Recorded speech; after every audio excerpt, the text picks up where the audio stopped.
Hello students, subscribe for my channel, press the bell icon and never miss an update.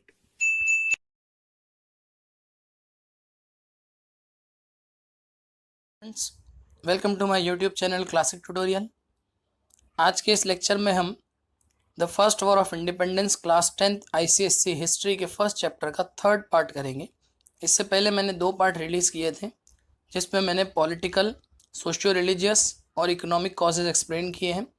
आज के lecture में हम military causes और immediate cause पढ़ेंगे जो बहुत इंपॉर्टेंट है। तो आइए शुरू करते हैं। सबसे पहला मिलिट्री कॉज है ill treatment to Indian soldiers. Indian soldiers के साथ ब्रिटिश का बुरा रवैया। ये ब्रिटिश सेना के अंदर इंडियन सोल्जर्स बहुत ज़्यादा थे, ये उसकी एक इमेज है। Indian soldiers were poorly paid, ill fed and badly housed, यानी कि उनको कम पैसा दिया जाता था, खाने पीने के लिए भी अच्छा नहीं मिलता था और रहने के लिए भी बहुत ही ख़राब मकान उनको दिए जाते थे as compared to British soldiers. हालांकि देखा जाए तो इंडियन सोल्जर्स ब्रिटिश सोल्जर से किसी भी मामले में कम नहीं थे। हम यूं भी कह सकते हैं कि इंडिया को कॉन्कर करने में बहुत हद तक इंडियन सोल्जर्स ने ही उनकी मदद की थी, बट फिर भी उनको कम पैसा दिया जाता, उनको बुरे मकान में रखा जाता। British military authorities forbid the sepoys to keep beards और wear turban etcetera. British military authority जो थी वो सिपाहियों को दाढ़ी रखने या पगड़ी वगैरह पहनने की भी इजाज़त नहीं देती थी। इसका मतलब उनके कहीं ना कहीं रिलीजियस मैटर में भी इंटरफेयर करते थे ये लोग। Thus they showed disregard to sentiments of the Indian sipahis. इस तरह उन्होंने भारतीय सिपाहियों के जज्बात को डिसरिगार्ड किया। Point number 2 is general service enlistment act 1856।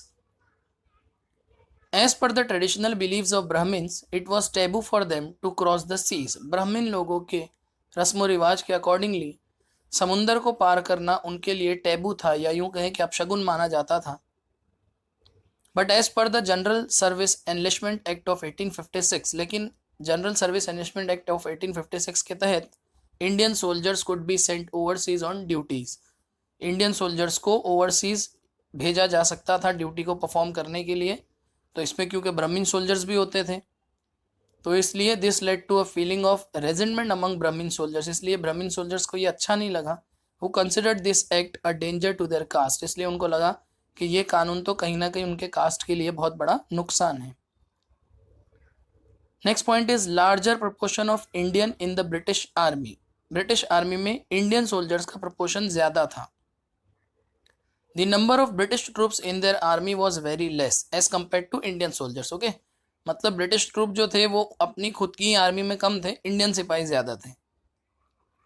Thus it became easier for the large number of Indian soldiers to revolt against the British। इसलिए इंडियन सोल्जर्स क्योंकि लार्ज थे, ज़्यादा क्वांटिटी में थे, इसलिए उनके लिए ये आसान हो गया कि वो अंग्रेज़ों से बगावत कर सकें।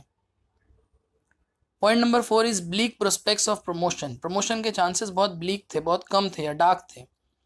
All higher post were reserve for British. जितनी भी हायर पोस्ट थी सब ब्रिटिश लोगों के लिए रिजर्व थी, इररिस्पेक्टिव ऑफ देयर परफॉर्मेंसेज। यानी कि अगर उनकी परफॉर्मेंस किसी इंडियन सिपाही के मुकाबले में बहुत घटिया है, बहुत ख़राब है, फिर भी उन्हीं को प्रमोशन मिलेगा। Indian soldiers couldn't go about the post of सूबेदार। मैक्सिमम जो ऊंची से ऊंची पोस्ट अगर किसी इंडियन सिपाही को दी गई थी तो वो सूबेदार की पोस्ट थी। Indian soldiers had very less chance of promotion. उनके प्रमोशन के चांसेस भी बहुत कम होते थे। And without promotion future of Indian soldiers was dark. और प्रमोशन नहीं होगा तो फ्यूचर खतरे में था। Point number 5 is deprivation of allowances. Allowance से भी उनको डिप्रीव रखा जाता था, दूर रखा जाता था। Indian soldiers were required to serve in areas away from their home. कभी कभी तो उनको उनके घर से बहुत दूर दूर भी उनकी सर्विस लेने के लिए या उनको काम पर भेज दिया जाता विदाउट एक्स्ट्रा पेमेंट और अलावेंस। लेकिन वहाँ आने जाने का जो भी खर्चा होता वो उन्हें नहीं दिया जाता। अलावेंस का मतलब एक तरह से खर्च भी होता है, यानी उतनी ही पगार में घर में भी काम करो और उतनी ही पगार में दूर भी जाके काम करो। The Post Office Act of 1854 withdrew the rights of free postage enjoyed by the sepoys। 1854 में पोस्ट ऑफिस एक्ट भी ब्रिटिश लोगों ने लागू कर दिया। इससे क्या हुआ कि वो जो सिपाही घर से दूर जाके काम करते थे बेचारे, वो फ्री में अपने घर वालों की खैर खबर लेने के लिए पोस्ट या लेटर वगैरह भेज सकते थे। अब तो वो जो फ्री जो उनको ये सर्विस दी जाती थी वो भी बंद हो गई। Next point is faulty distribution of troops. Troops का डिस्ट्रीब्यूशन कहीं कम कहीं ज्यादा फॉल्टी था। The places of strategic importance like Delhi and Allahabad had no British armies. जो strategic important places थे जैसे दिल्ली हो गया, इलाहाबाद हो गया, जो रणनीति के लिए बहुत important थे, वहाँ पे ब्रिटिश आर्मी थी ही नहीं. and was held by only Indian soldier. Indian soldiers के पास वो था, मतलब Indian soldiers वहाँ अपॉइंट किए गए थे by the British. When England was busy fighting wars outside India, Indian soldiers decided to strike British. इसलिए जब इंग्लैंड इंडिया से बाहर दूसरी लड़ाइयाँ जैसे क्रीमियन वॉर वगैरह लड़ रहा था, तो ऐसे में इंडियन सोल्जर्स ने देखा कि ये अच्छा मौका है ब्रिटिश लोगों पे स्ट्राइक करने का.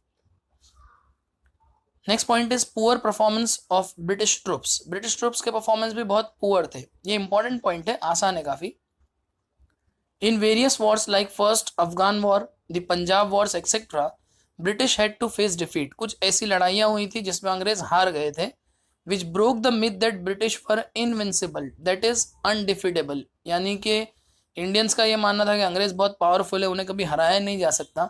लेकिन जब वो फर्स्ट अफगान वॉर या पंजाब वॉर में हार गए तो इंडियन को ये लगा कि अरे इनको हराया जा सकता है अगर प्रॉपर मैनेजमेंट या प्रॉपर तरीके से लड़ा जाए, जो सेकंड पॉइंट में है. It also reveal to Indian soldiers that British army could be defeated by determine Indian army. अगर इंडियन आर्मी ये तय कर ले तो आराम से ब्रिटिश आर्मी को डिफीट किया जा सकता है. नेक्स्ट पॉइंट है lower salaries. The salaries of the Indian soldiers were very less to run their families. इतने कम पैसे देते थे कि घर खर्चा भी उनका बड़ी मुश्किल से चलता था. और जैसा कि मैंने पहले बताया कि किसी भी लेवल पे ये लोग ब्रिटिश सोल्जर्स से कम नहीं थे, फिर भी इनकी तनख्वाह कम थी. जबकि while British soldiers receive more than 8 times salary of Indian soldier, यानी इंडियन सोल्जर के कंपैरेटिवली एक ब्रिटिश सोल्जर की जो सैलरी थी वो 8 गुना ज़्यादा होती थी. यानी अगर एग्जाम्पल के तौर पे हम समझेंगे कि अगर इंडियन सोल्जर को 10 रुपये दिए जाते तो ब्रिटिश सोल्जर को 80 रुपये दिए जाते थे. इतना डिफरेंस था. Now the very important cause of this revolt was immediate cause introduction of the Enfield rifle. एक बंदूक का इंट्रोडक्शन को इंट्रोड्यूस किया अंग्रेज लोगों ने. ये इमेज है जिसमें पूरा प्रोसेस उस बंदूक में किस तरह कार्ट्रिज को लोड करते थे वो सब बताया गया है. काफ़ी फेमस है ये टॉपिक, आप लोग भी जानते ही होंगे. आइए मैं थोड़ा और इसके बारे में आपको बताता हूँ. इन 1856 the old musket was replace by the new Enfield rifle. 1856 में जो पुरानी बंदूक थी, मस्केट कहते थे, उसे रिप्लेस किया गया और वहाँ पे नई एनफील्ड राइफल लाई गई. To load this rifle the sipahi had to bring cartridge to the mouth. Cartridge को अपने मुंह में लेना पड़ता.